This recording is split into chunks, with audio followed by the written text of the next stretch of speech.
أعوذ بالله من الشيطان الرجيم بسم الله الرحمن الرحيم الحمد لله الصلاة والسلام على رسول الله Ассаламу алейкум ва рахматуллахи ва баракату. Құрметті бауырлар, қадірмен жамағат. Бүгін біз сіздермен сөз қозғайтын тақырыбымыз бір мазхаб ұстану бірлігіміз. Мазхаб деген бұл мұсылман адамның өмірінде өте маңызды рөл атқаратын шариғи құрал болып табылады. Мазхаб дегеннің жалпы анықтамасына тоқталар болсақ, ең бірінші тілдік мағынасы мазхаб, мазхаба, яғни жүрілген жол деген мағынаны білдірер болса, шариғи мағынасы белгілі бір ижтихад иесі болған ғалымның арқасынан ілесу деген мағынаны білдіреді екен. Енді бүгінгі таңда мазхабтың біздің өмірімізде қаншалықты маңызды, бұны ұстануымыз міндетті ме, әлде ұстанбай қоюға болады ма деген сұрақтың жауабын қарастырар болсақ, ең бірінші Құран-ы Кәрімнен бұл сұрақтың жауабын іздер болсақ, Алла Тағала қасиетті Құран-ы Кәрімде «Фәсәлу әхлә зикри ин кунтум ла та'ламун», егер өздерің білмесеңдер, білім иелерінен сұраңдар деп айтады. Яғни бүгінгі таңда шариғи нақты ижтихад жасауға лайықты ғалымдар өте кемде кем болғандықтан, оны іздеп өзі Құраннан, хадистен үкім шығара алмағандықтан, оны білетін бір адамға ілесуіміз әрбірімізге құрметті жамағат міндетті болып есептелінеді. Яғни Құран аятына сүйенер болсақ, мазхаб ұстанудың мұсылман адамның өмірінде маңызды екендігіне ишарат жатыр екен.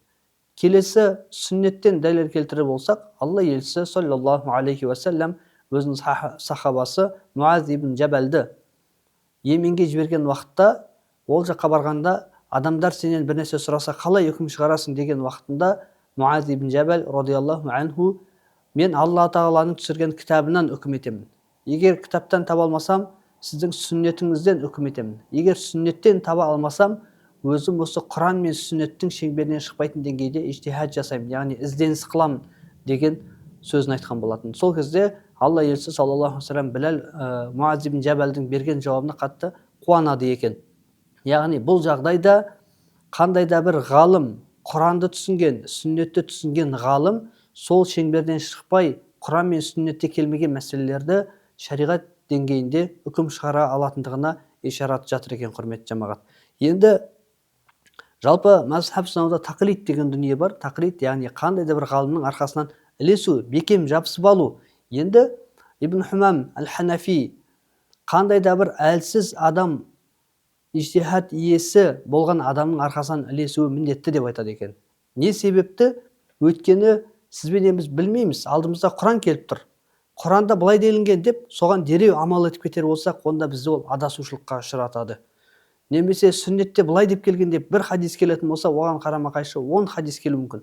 Бірақ біз сол ғана бір ғана хадисті біліп, 10 хадисті білмегендігіміз себепті адасушылыққа ұшырауымыз мүмкін. Сондықтан мен Құранмен жүремін, мен хадиспен жүремін деп айту ол қателік болады. Өйткені сіз бенен біздің біліміміз онымен жүруге жеткіліксіз болады екен.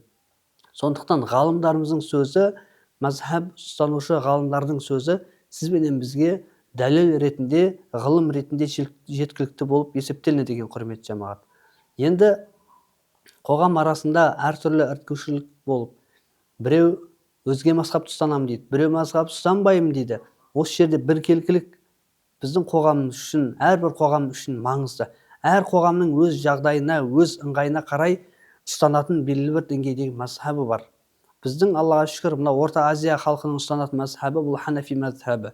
Енді не себепті Ханафи мазхабы? Жалпы мазхабтардың шығу тарихына қысқаша бір тоқтала кетер болсақ, мәселен, Ханафи мазхабы білеміз, қазіргі Ирак жеріндегі Куфа қаласында пайда болған. Ол жер енді қалалы, мәдениеті жоғары дамыған жерде шыққан. Абу Ханифа рахмахулла берген фатуаларында екі әйел қатар тұратын болса, сол екеуінің ортасынан өтіп кеткен ер адамның дәреті бұзылмайды деген фатуа береді. Және тағы бір фатуасы бар: қандай да бір зат ұстап қалып, жалпы денесінен бір жерінен бір тілініп қан шығып кетер болса, ол кезде дәрет бұзылады деген фатуа айтылады. Енді сәйкесінше Шафи мазхабында осы фатуаларда, Шафи мазхабы Мысырда, жалпы далалы ауылды аймақтарда құрылған, негізін құрған мазхаб болып есептелінеді. Ол мазхабта екі әйел тұрса, екеуінің ортасына өтер болса, онда оның дәреті бұзылып кетеді деген фатуа айтылады. Немесе оның қолы, денесі тағысын тағы бір жерде тілініп, кесіліп, қан ағып кететін болса, дәреті бұзылмайды деген фатуа айтылады. Енді не себепті? екі мазхабтың құрылған жерлері, географиялық жағдайларына қатты мән беріледі екен. Енді бұл жерде Ханафи мазхабы қалалы аймақ, адамдар өте көп, әйелдер көптеп жүреді, базарларда, тағы көшелерде көптен көп жүреді. Сондықтан олардың арасынан өткен кезде, әрбірінің ортасынан өткен кезде дәрет ала берсе, онда ол адамға машақат сыйлайды. Ал Мысырда қалай? Айдала. Екі әйелдің бір жерде отырған жерінен бөтен ер адам олардың ортасынан өту өте кем, сирек кездеседі.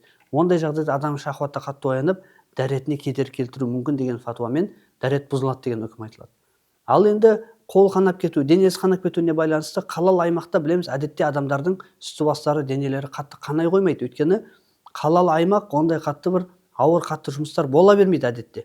Ал енді ауылды аймақтарда ол жақта бірінші күннің ыстықтығынан бастап тағы басқа да жұмыстар бар, басқа да дүниелер бар. Адамның денесі күс-күс болып көбірек қанап кетуі мүмкін. Сондықтан осы жағдаймен Ханафи мазхабында дәрет бұзылады, ал Шафи мазхабында бұзылмайды деген фатуалар айтылады екен, құрметті жамағат. Ал енді біздің еліміздің негізіне қарай құрылған халықтың менталитетіне жақын, бізге ең дұрыс болған мазхаб, дұрыс келетін муфтиятымыз, біздің еліміздің мұсылмандары, Орта Азия мұсылмандары ұстанатын бір Ханафи мазхабы екен, құрметті жамағат. Олай болған болса, осы мазхабқа барлығымыз бекем жабысып, ұстануымыз міндетті болады екен. Еліміздің, мұсылмандардың бірлігі үшін һәм ақыреттегі Құдай қаласа жеңісімізге жемісті болуына әсер ететін осы мазхаб болмақ екен. Ва ахиру дa'wana анил хамдулиллахи rabbil alamin.